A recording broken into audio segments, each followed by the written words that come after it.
Hey everyone, Couch Investor back to another video for today. So we have to talk about Apple's earnings report because right now you have two camps. The camp that say, oh, glory, glory, Apple, best American company business around. Camp number two that says, okay, this was a okay earnings report, but that doesn't mean that this stock should be trading at a PE of 30 when there is basically no growth. Now, of course, they announced a $90 billion repurchase program. By the way, in the last 6 months, they already repurchased over 200 million shares, so approximately $38 billion worth of stock. They also raised their dividend by 4%. You might say, wow, 4%? Really? Yes, but it's just 1 cent. You go from 23 cents to 24 cents. But it's better than a dividend cut, right? Right. Now, this quarter, yes, they beat on expectations, but let's be honest, most companies did beat expectations right now, especially the big guys. So I'm not really looking at, oh, they beat expectations on iPhone sales, etc., etc. Actually, iPhone sales is very, very important for the business. It's more than 50% of sales for Apple.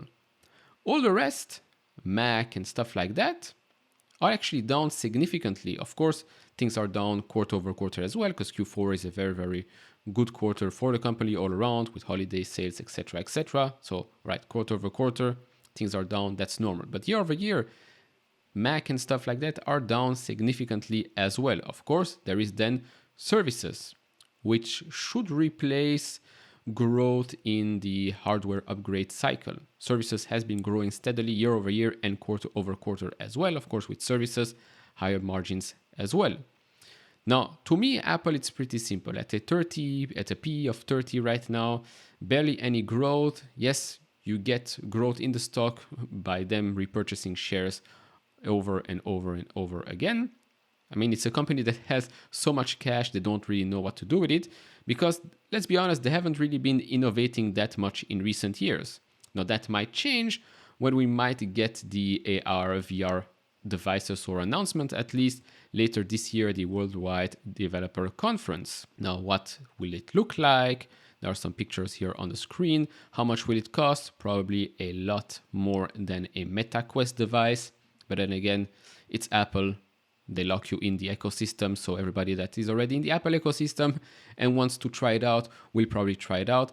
But let me tell you one thing. Everybody that says that, oh, who wants to live with a device on your head when the Meta Quest came out and the Meta Quest 2 will definitely change its mind when Apple comes out because it is Apple and they control people's mind. It's just the way it is and that's why it's so successful. Now, there was another pretty impressive stat, and that's the fact that the high yield savings account brought in almost $1 billion in deposits over its first 4 days, and that's according to Forbes. And of course, with all the uncertainties with regards to banks, it is looking very, very likely that more and more people would like to put maybe their money into big tech companies that have a large pile of cash. Actually, it was mentioned not so long ago, actually maybe a year ago on the Invest Like the Best podcast, that why wouldn't customers, why wouldn't people, if that was an option, why wouldn't they put their money into savings accounts and deposit their money into accounts just like Apple offered here, maybe even other big tech company. I believe the example that he mentioned during that podcast was if Amazon was offering such a service, right? You have Prime, you're a subscriber, and then they give you an extra service there for X amount extra per month or per year. Why wouldn't you do it?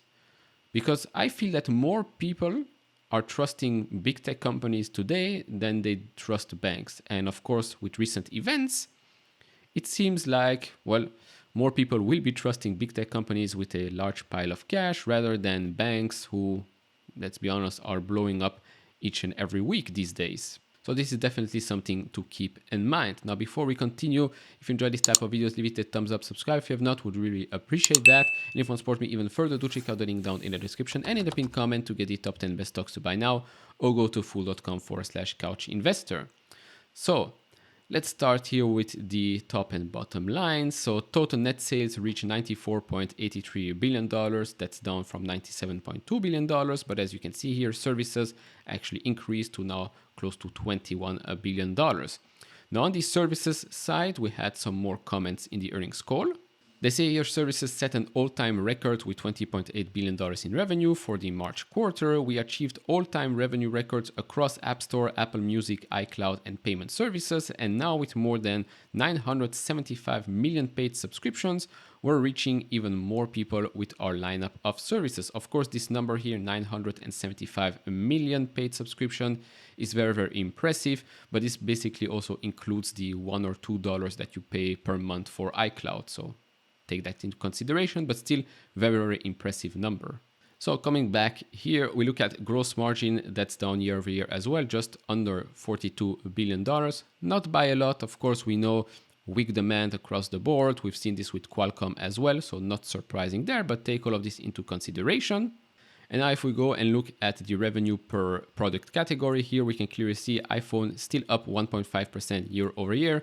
But if you look at iPad, that's down 13% year over year, Mac down 31%, wearable down 0.6%. Of course, services is still up, but overall, some products here, some product segments are down significantly year over year. And yes, iPhone, as you can see, more than 50% of revenue. So if the effects of upgrading after every cycle, every time a new iPhone comes out, people are less likely to upgrade because let's be honest, why should you?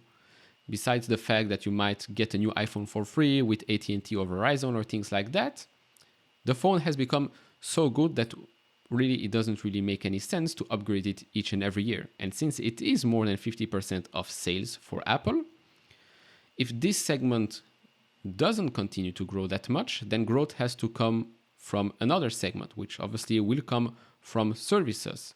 But there is also another growth driver, which we talked about in the other video, which is India. And to that, we're going back to the earnings call.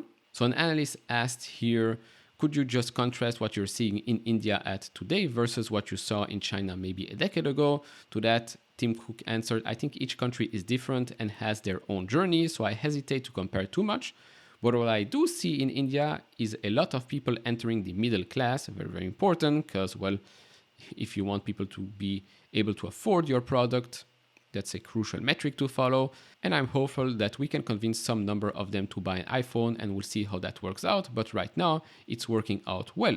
Another analyst asked here, where do you think the biggest opportunity is? Is it like primarily a hardware business like iPhone, iPad, wearables, etc.? Or do you think there is a service opportunity in India longer term too?